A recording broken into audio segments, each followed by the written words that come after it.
Bienvenue, bonsoir, bienvenue à toutes et à tous. Voilà, nous nous retrouvons ce soir pour une soirée consacrée à la présentation d'un des écolieux que beaucoup connaissent déjà parmi vous. Il s'agit de Routart, dans la Dordogne, pas loin, tout près même de Bergerac, un peu à l'ouest de Bergerac. Écolieu que j'ai eu la chance moi-même de visiter. J'y ai passé deux journées en octobre dernier, donc j'étais ravi de visiter ce lieu et ravi voilà, de faire l'intermédiaire ce soir, hein, entre vous et les habitants et habitantes de ce lieu. La présentation va avoir lieu de la part de, tiens, je vais les citer dans l'ordre de mon écran, là, Bernadette, Aclien, Sandrine, Christelle. Oui,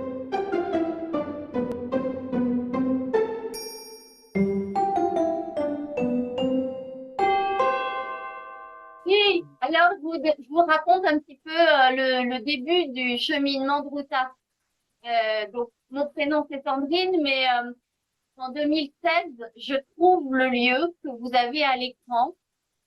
C'est un lieu qui est vraiment parfait pour un écolieu parce que le tour en jaune, le trait jaune que vous voyez fait le tour de l'ensemble du terrain. Et en haut, vous avez la route d'accès. On est à 3 kilomètres du village de Saint-Pierre-d'Hérault et on est dans une zone naturelle très tranquille, hein. Et si vous partez du haut avec le chemin blanc, il y a un chemin qui longe le trait jaune, qui traverse en fait le terrain à bâtir. Le terrain à bâtir, le bâtiment qui va être construit on va en reparler tout à l'heure, il est tracé en bleu. Puis vous avez un petit rectangle rouge qui a été dessiné au centre. Et ça va être le début de la construction en 2025. Avec les démarres. Voilà. Et donc, le petit chemin blanc, on le continue et il traverse sur un pont au-dessus du ruisseau qui est assez précieux pour nous. C'est très vivant. Euh, où il y a beaucoup de poissons, de libellules, enfin, c'est très très beau. Et voilà. Et donc ça donne accès ensuite à la partie, le grand rectangle jaune là, qui sont 3 hectares naturels. On l'a laissé pour les 2 tiers en biodiversité, avec une faune et une flore assez actives. Au niveau de la flore, c'était une peupleraie. Et maintenant, c'est beaucoup de chênes, de frênes, de pruneliers, quelques pruneliers. Et beaucoup d'animaux qui traversent encore. Et puis, vous apercevez aussi le séchoir à tabac, qui est et restera notre maison commune qu'on a aménagée avec beaucoup de chantiers participatifs, avec des différents espaces que l'on utilise lors de la rendez-vous avec l'association. Alors à gauche, donc c'est quand j'ai acheté en 2016 la photo de droite, c'est à quoi ça ressemble à peu près aujourd'hui. Donc il y a eu vraiment beaucoup de chantiers participatifs. Et on en parlera plus tard. Aujourd'hui, ça ne m'appartient plus. Et donc la suite de l'aventure, ça va en 2020. Oui, oui, tout à fait, Sandrine.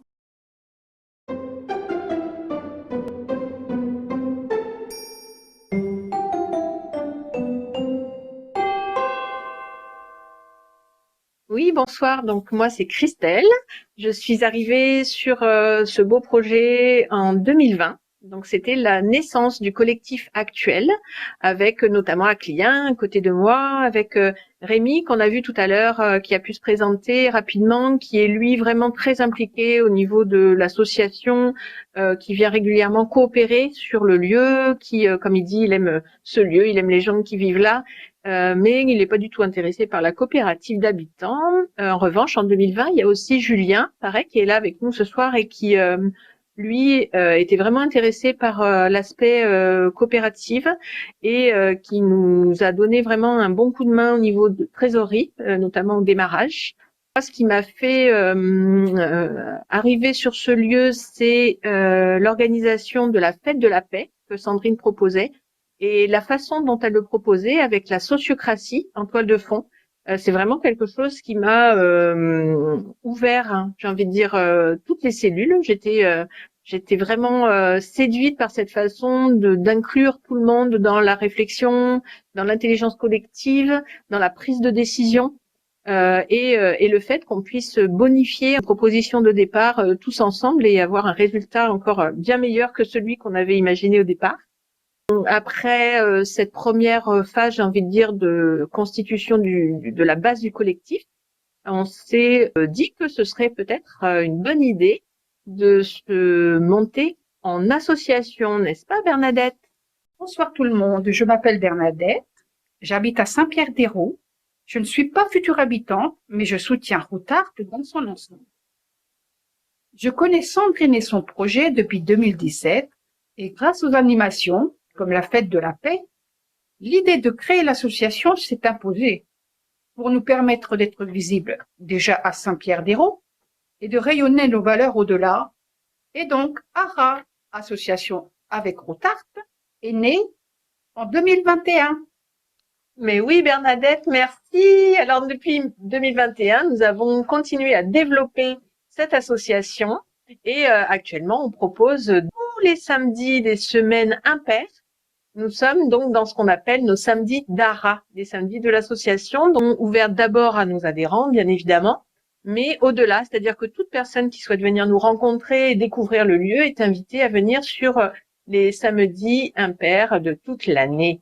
Alors, on a de nombreuses animations comme des stages clowns dont on parlera tout à l'heure, mais on a aussi des chantiers participatifs, on a des spectacles. Donc, par exemple, là, ce que vous voyez à l'écran, c'est le dernier spectacle qui est venu s'inviter lors de notre assemblée générale de l'association. C'était le 1er mars. Voilà. Et il y a une dizaine de jours, c'était un chantier participatif, pareil. Donc, vous voyez maintenant les images avec une bulle de piscine que nous avions récupérée et à qui nous avons donné une seconde vie en créant un abri pour notamment stocker du bois, le genre de chantier participatif qu'on peut organiser un petit peu tout au long de l'année. C'est dit. Et maintenant, je vais passer la parole à Aquien parce que notre association a été le tremplin vers la création de notre SAS coopérative Routart Oasis en 2022. N'est-ce pas, Aquien? Ah ben oui, et Aquien. Donc, moi, je suis arrivé en 2020 aussi, hein, avec le cru magnifique, là. Il faut dire qu'il y a tous les ans de bons crus à Routart. C'est pas pour rien que nous sommes dans le Bergeracois, hein. La première fois que je suis venu, c'était à l'occasion d'un permatour. C'est un petit groupe qui organise des visites dans des jardins, dans des lieux qui pratiquent plus ou moins la permaculture. Et donc voilà comment j'ai découvert Routart. Et puis, mais j'y suis venu davantage lors de la fête de la paix dont a parlé Christelle tout à l'heure. Et donc, j'ai participé avec nos amis là qui sont sur la photo et d'autres à la création de la SAS coopérative Routart Oasis en 2022. Et donc il y a non seulement des personnes physiques, mais il y a 2 personnes morales parmi les fondatrices de la coopérative, que sont l'association avec ARA, dont il a été question tout à l'heure, et le fonds de dotation J'appelle, dont je vous parlerai un petit peu plus tard. Cette belle équipe qui a mis sur les rails Routart Oasis, la SAS coopérative, après avoir passé un peu de temps quand même dans les textes, en réunion, pour écrire, pour faire des recherches, avec l'inspiration notamment d'Ecoradio à ce moment-là. Et c'était ça nous a demandé quand même de pétrir pas mal avant que ça lève.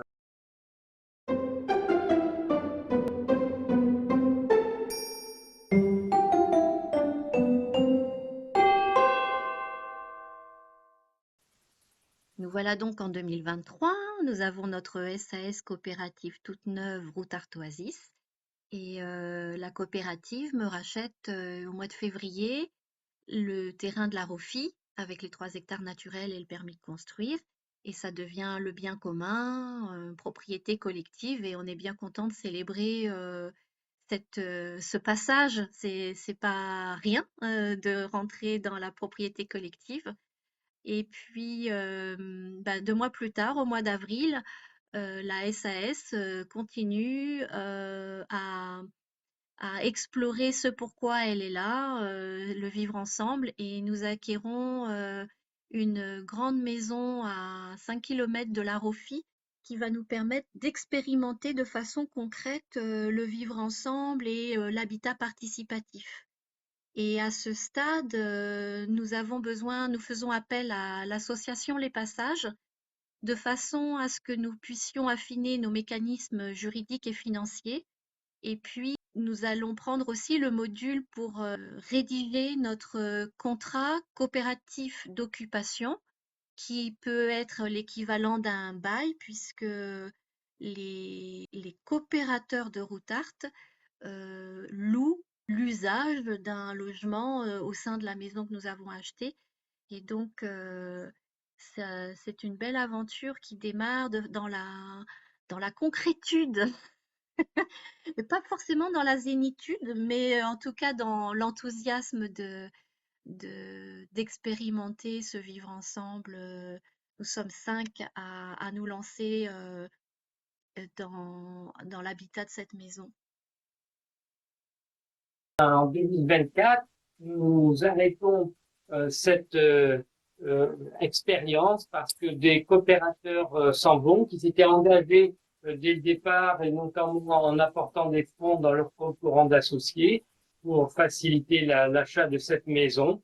Et tout à l'heure, j'ai entendu parler Élodie qui est venue faire un spectacle ici, là, dans ce lieu. Et donc, cette maison, aujourd'hui, elle est en vente. Voilà. Pour nous concentrer sur la construction du nouveau bâtiment. Cette maison a joué son rôle. Elle a servi de concentration d'énergie, d'expérimentation. Et aujourd'hui, elle a un nouvel avenir qui s'ouvre devant elle.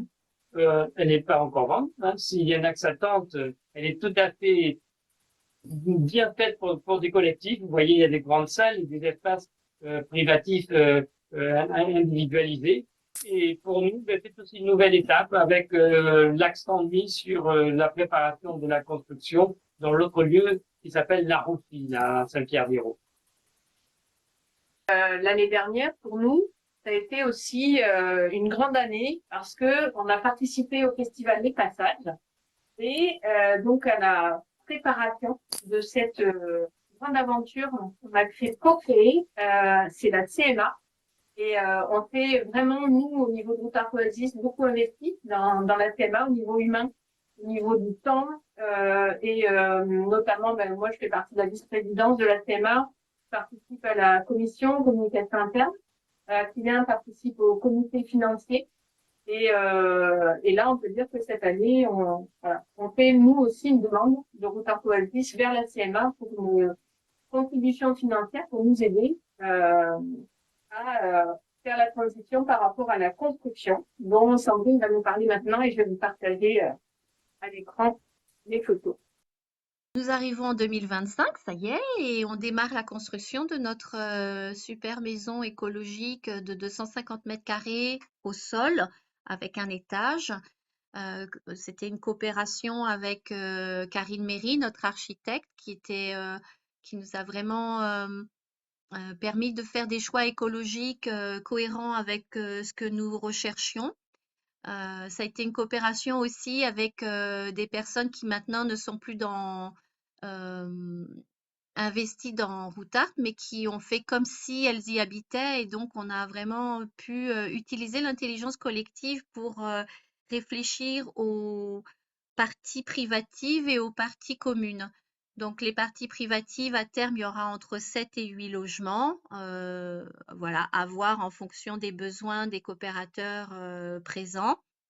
Et Et en partie commune, collective, il y aura bien sûr la buanderie, un bureau numérique avec une salle de réunion qui ne nous obligera pas à investir individuellement dans une imprimante et autres satellites. Nous aurons une chambre d'amis, la salle de soins, enfin voilà, différents espaces en plus de tout ce que nous avons déjà pour l'instant à la ROFI du côté du séchoir. Et donc là, en 2025, on démarre avec 4 logements de 32 mètres carrés, dont 2 sont disponibles, enfin seront disponibles puisque nous attendons une livraison pour fin d'année ou début 2026 selon les péripéties des artisans. Voilà, alors bien sûr, pour avoir des informations sur cette construction, le mieux c'est de venir en Dordogne pour poser toutes vos questions.